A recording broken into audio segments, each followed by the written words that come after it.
at the time, I remember this very clearly. I was reading the Divergent series, and I Mm. think that's what inspired me to be like, everyone has qualities, and qualities would be something that I could focus on. So I was taking my literary, uh, letting it inspire me in my bar mitzvah studies.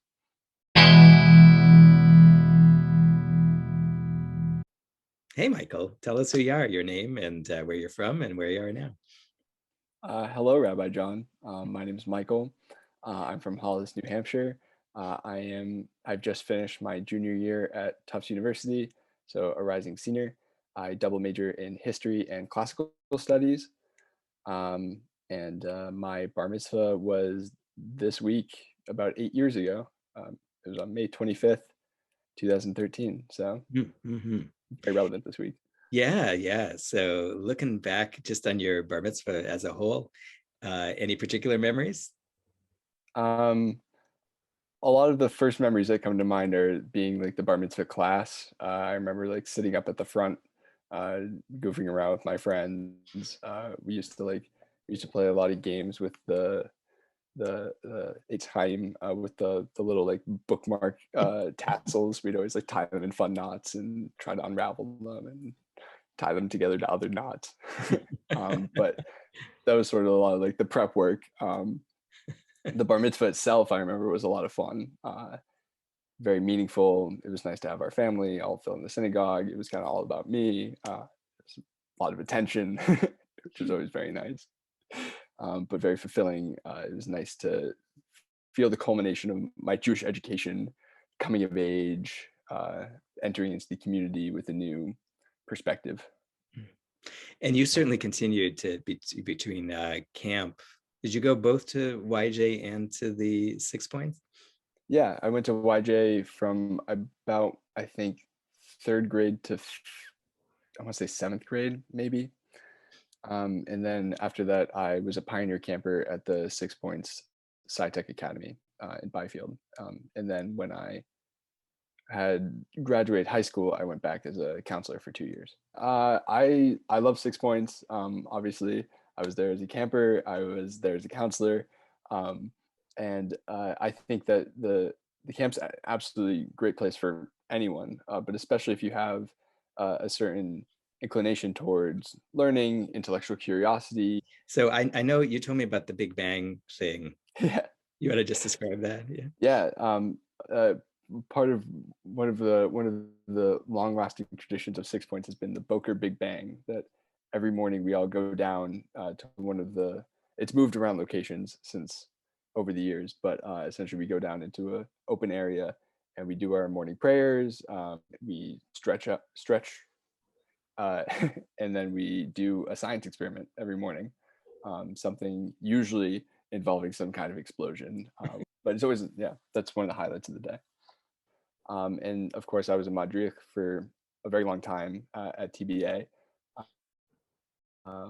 and Jewish education has always been very important for me, and a large part of my work experience, but just my person in general. So I've invited you here partially to talk about Parashat Beha'alotcha, and you selected a piece from what you wrote back then and spoke that you think is interesting to you now, and you can introduce it if you want, or just read it. And Sure.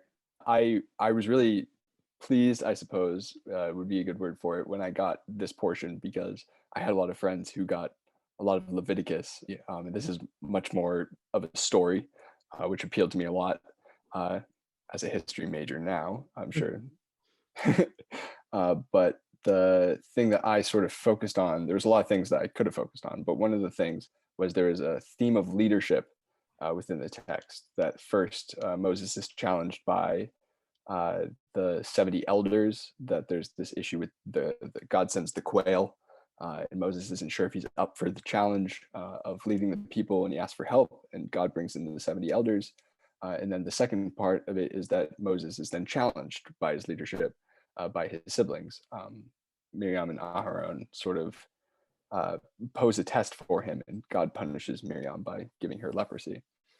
So one of the things that I looked at in my parsha, or in my drash, was things that make leaders great. What is it? that we look for in leaders, which as a almost 21-year-old now, looking back on it, seems uh, a little ambitious for a 13-year-old, or I guess I was 12 at the time. But uh, there's some interesting things in here. First, God says that um, Moses is great because of his humility, but I selected about 7 other qualities that I thought would make a good leader. I had perseverance, wisdom, selflessness, kindness, strength, honesty, and forgiveness, which I broke up into all these different categories and then gave examples, which are interesting to read. But the thing that I selected was my final 2 paragraphs that I closed on. Um, so I ask my original question, is Moshe sufficient as a leader, or does he need help? A leader is a leader and should be able to make choices on his own. But in many books and movies, the king has his top advisor who he can turn to if he needs help. Being a great leader involves making decisions on your own and also turning to others. That's what's happening here with Moshe and the 70 elders. Even Miriam and Aharon have come to realize that Moshe is a good leader and would stand up for the people he loves. Their role is not to have the fame that comes with leadership, but they still do share a portion of his power and act as his trusted advisors. But in the modern world, does any group need one or many leaders? Well, that depends. No one could truly possess all of these outstanding qualities alone. No matter how hard we try, no one is that amazing. Surprisingly, not even me. I know, this came as a shocker to me too. But seriously, if you are a leader, the essential thing is not to just think about yourself. Instead, try to be the best person you can be. Shabbat Shalom. Mhm. So when you read that back, does it speak to you today? Yeah, I think there's certainly some themes that I think hold true to today.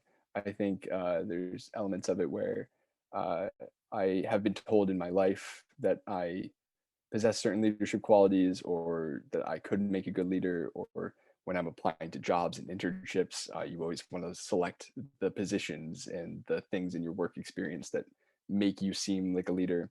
I remember that when I was applying to college too, every college wanted to say like, well, what did you do with your time? How were you a good leader? And it seems like something that we value a lot in our world is good leadership. And I think that uh, the Torah really teaches us. I mean, it lays out for us what is a good leader. And we look to these figures and the qualities that they possess. And so I think that as a someone on the cusp of adulthood, even now, um, I think that that's something that I'm still trying to figure out, but slowly coming to understand.